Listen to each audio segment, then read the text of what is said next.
everyone, my name is Lanyi. I am in class 43, Pascal School. Today I will reading Why Do We Sneeze? Achoo!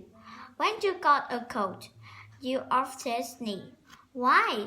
Because can make a home in your nose and they tickle you.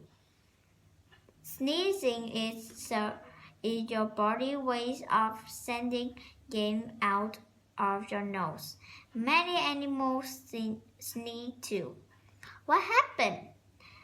Your nose didn't like the gas, so it sent a message to a part of your brain called to sneeze center. The sneeze center sent a message to your muscle.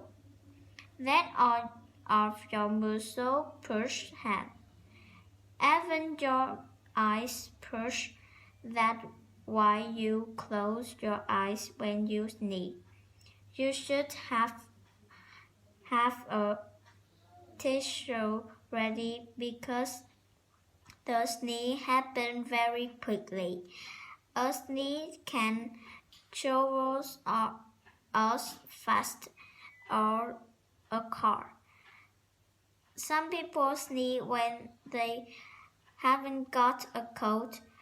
It happens when they go out into the sunshine.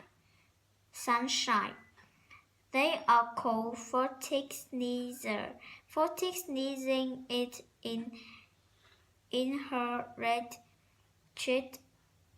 It comes from one of your parents. Do you know anyone who sneezes because of the sun? Thank you for listening. Bye bye. Bye bye.